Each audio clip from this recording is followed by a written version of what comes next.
El Getafe está a solo 2 partidos de volver a las competiciones europeas, pero en cambio ha empezado su andadura en la Liga 2026-2027 perdiendo por 3-0 ante el Deportivo Alavés. Así que hoy vamos a analizar qué es lo que hemos podido ver en ese primer partido, qué es lo que podemos esperar y sobre todo también ver un poquito qué es lo que le puede faltar al equipo de José Bordalás por reforzar en estas ya apenas 2 semanas que quedan de mercado de fichajes. Así que por empezar, por más cercano, vamos a analizar un poquito bueno, ¿qué es lo que ha pasado en este primer partido? ¿No? Que al final es verdad que el resultado es muy abultado, ese 3-0 es muy abultado. Sí que considero que el Deportivo Alavés ha sido mejor equipo, ha sido superior durante todo el partido, pero a su vez creo que el resultado es un poco engañoso, ¿no? Al final hemos visto a un Getafe que dentro de los recursos que tenía podíamos esperar lo que iba a jugar, pero que la expulsión de Kiko Femenía yo creo que condiciona todo el partido. Al final es una acción en la que Kiko llega muy tarde, que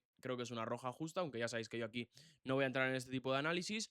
Simplemente sí que creo que esa roja condiciona bastante el partido y que al final ese resultado de 3-0 con 2 goles que llegan en el descuento son un poco, en mi opinión, bueno, pues consecuencia de esa roja y consecuencia de quedarte con uno menos.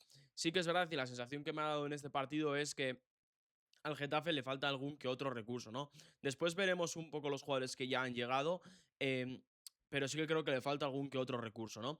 Por hablar un poquito de lo que va a ser esa eliminatoria de Conference, esa eliminatoria final, se va a enfrentar ante el Partizan de Belgrado, que es un equipo venido a menos, es verdad, no es el Partizan que hemos visto o que veíamos hace algunas temporadas, pero sí que es verdad que, bueno, es un Partizan que ha superado con bastante facilidad la eliminatoria anterior y un Getafe que da la sensación de que le puede faltar algún recurso. Además, hay que tener en cuenta que la vuelta se va a jugar en Serbia, algo que no me parece una cosa menor, ¿eh? Creo que es una cosa que hay que tener en cuenta. Antes de seguir, bueno, quiero pedir un poco de disculpas también por la imagen que se está viendo, por el tema de la luz. Ya sabéis que estoy de vacaciones, ya os lo comenté en el último vídeo. Me apetecía hacer este vídeo y creo que hay que seguir manteniendo la actualidad a pesar de estar de vacaciones, evidentemente. Así que cuando volvamos a casa, pues ya la luz será mejor y demás. Pero bueno, aquí creo que lo importante también es un poquito el contenido. Así que por empezar a hablar un poquito en materia y por no querer entrar mucho en el partido de hoy, en analizar ese partido que se ha jugado para mí en el día de hoy, para vosotros en el día de ayer, creo que hay una pérdida que es importante y no quería hablar de... No quería empezar a hablar de esto, pero creo que la pérdida de este señor, de Luis Milla, creo que condiciona mucho y condiciona demasiado todo, ¿no? Al final, da la sensación de que el Getafe se puede mover algo más.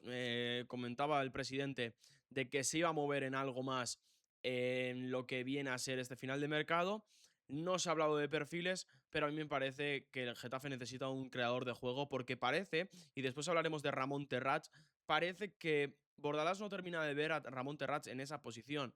Sí que es verdad que en el día de hoy, en el partido ante el Alavés, hemos visto a Mario Martín más caído a banda y a Ramón Terrats más cerca de Mangala. A priori, yo creo que lo vamos a ver del revés, es decir, con Ramón caído a banda y Mario más cerca de Mangala. Creo que hoy ha sido un poco planteamiento de partido, teniendo en cuenta que el Alavés podía llegar mucho más por esa banda derecha con Ángel Pérez, y yo creo que la idea de Bordalas ha sido colocar a Mario Martín ahí para de alguna manera intentar ayudar más defensivamente a Da Vinci, porque creo que es un jugador, Mario Martín, que trabaja más en lo defensivo que Ramón Terrats. Creo que ha sido algo circunstancial del partido de hoy. Yo creo que a Bordalás le gusta más Ramón Terrats por delante que Mario Martín. Aún así, sigo pensando que necesita un jugador, necesita reforzar ese centro del campo, porque al final ha salido Luis Milla, ha salido también Arambarri, ¿no? Que creo que es importante comentar estas dos salidas, pero a su vez sigo pensando que necesita algo, ¿no? Hemos visto cómo se ha quedado sin recursos Bordalás. Hemos visto a Yanis Balú, que es un central izquierdo jugando de extremo izquierdo, que no sé si realmente ha sido el recurso que ha intentado buscar o simplemente ha querido mandar un mensaje a la presidencia, a los máximos mandatarios para demostrar que le faltan jugadores, ¿no? Creo que es algo que hemos visto ya en Bordadas varias veces.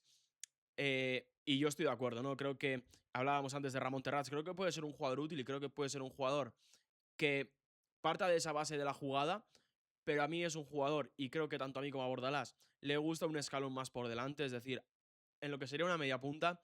No descarto tampoco que veamos un 4-4-2 o un 5-3-2, porque creo que después hablaremos, pero este jugador que ha llegado y que hoy le hemos visto en la segunda parte, creo que puede ser un jugador muy útil y hemos visto que es un jugador diferente, lo de Enes Unal, ¿no? Claro que al final con un delantero como Satriano creo que se puede entender bastante bien y me parece interesante, creo que con Borja Mayoral también se puede entender bien porque Satriano es un jugador que viene más a recibir, Enes Unal es un jugador con el que puedes descargar en largo, habrá que ver también cómo está físicamente, ¿no? Que me parece importante, pero bueno, creo que el Getafe tiene diferentes perfiles para diferentes posiciones, pero sí que es verdad, y a mí me da la sensación es que le faltan varios recursos, ¿no? Al final, tú puedes tener diferentes jugadores, pero por ejemplo, lo de Andrés García jugando de extremo a mí no me ha terminado de convencer, lo de Balú evidentemente tampoco, pero bueno, creo que ni siquiera merece la pena analizarlo, pero yo creo que bueno, necesita algo más, ¿no? Y sobre todo me apetece ver a ver qué hace Bordalás con este jugador, con Johan Mojica, que es un jugador que ha demostrado haber hecho una buena carrera en primera división, evidentemente. Ha jugado en varios equipos, Osasuna, Mallorca, Villarreal, entre ellos, pero que es un jugador que es evidentemente mejor atacante que defensor, ¿no? Entonces, tampoco me sorprendería que el Getafe vuelva, o Bordalás vuelva a ese 4-4-2, donde coloca a dos laterales, doblando laterales, como lo hemos visto varias veces, por ejemplo, en aquel año donde jugaban Niom y Fulquier, ambos en el lateral. No me sorprendería ver algo así. También vimos a Cucurella, por ejemplo, jugar de extremo izquierdo por delante de Jonathan Silva, por ejemplo. No me sorprendería ver algo así, pero creo que aún así el Getafe necesita algo diferencial en banda, ¿no? Creo que al final ha perdido los perfiles de Coba da Costa, que por ejemplo es un jugador que a Bordalás no le gustaba, pero creo que no le vendría mal un perfil algo regateador, como lo fue por ejemplo Adrián Liso la temporada pasada, aunque fue bastante de más a menos. Y sigo pensando que el Getafe necesita un jugador mucho más diferencial en el centro del campo. Necesita un jugador que que tenga la capacidad de venir a recibir, que tenga la capacidad de ser diferencial desde el manejo de la pelota, ¿no? Porque creo que al final Mangala evidentemente no es eso. Tampoco creo que, que bueno, que Bordalás pretenda que Mangala sea eso. Y creo que al final, si Mario Martín o Ramón Terrats sí que creo que pueden jugar ahí, creo que al final les está esperando un poquito más adelante, ¿no? Entonces, o Bordalás pasa a un 5-3-2 y utiliza a Satriano como enganche y a Ramón Terrats lo puedes mandar un poquito más atrás, me parecería correcto. Y veremos a ver qué es lo que pasa en las siguientes jornadas. Em, pero si Bordalás quiere seguir jugando con ese 5-4-1 o con ese 5-2-2-1, llamarlo como queráis, creo que necesita algo más de calidad en la base de la jugada, ¿no? Eh, gracias a. Bueno, iba a decir gracias a Dios, gracias a no sé muy bien quién. No hemos visto a Yené de medio centro, porque es algo que a mí, sinceramente, por mucho que Yené lo dé todo, por mucho que Yené trabaje como el que más, a mí me duelen los ojos cuando veo a Yené intentar sacar el balón jugado, o intentar, ya no sacar el balón jugado, sino intentar ser un poquito más diferencial desde esa posición. Entonces, necesita algo más y creo que Bordalás ha dejado claro hoy que necesita algo más. A pesar de todo esto que estamos analizando y a pesar de todo esto que puede sonar algo pesimista después del primer partido, pero como digo, eh, no quiero analizar el partido por el resultado de hoy, sino simplemente por lo que hemos podido ver en cuanto a cambios, en cuanto a sistema y demás. Todo condicionado, evidentemente, por esa expulsión de Kiko Femenía. Esto vaya por delante. Yo sigo pensando que el Getafe es favorito ante el Partizan de Belgrado y que creo que si hace las cosas bien, el Getafe va a jugar la Conference. Ahora, esto es un partido de ida y vuelta, son dos partidos que, eh, como te equivoques en uno, como concedas un gol que no debes conceder, o haya una expulsión como la de hoy que te condicione el partido, evidentemente te puedes ir a la calle y, y sería algo normal o algo dentro de lo establecido, ¿no? Creo que el Partizan, aunque digo que es un equipo que está venido a menos en las últimas temporadas, bueno, jugar en Serbia va a ser muy complicado, muy complicado. Y de hecho yo creo que el Getafe tiene que hacer su trabajo en casa.